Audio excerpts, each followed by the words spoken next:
আচ্ছা, তাহলে তুমি আমার বোনকে ভালোবাসো। তো ঠিক আছে, আমি এক শর্তে আমার বোনের হাত তোমার হাতে তুলে দিই। আমি আপনার বোনকে বিয়ে করার জন্য সব শর্তে রাজি আছি।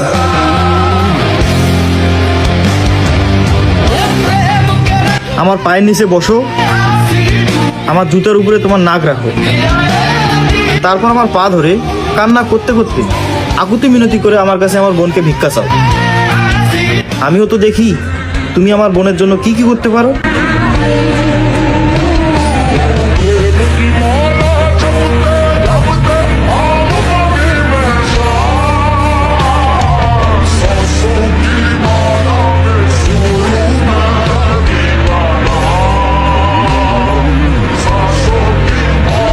ভাই, আমি আপনার বোনকে ভিক্ষা হিসাবে চাচ্ছি।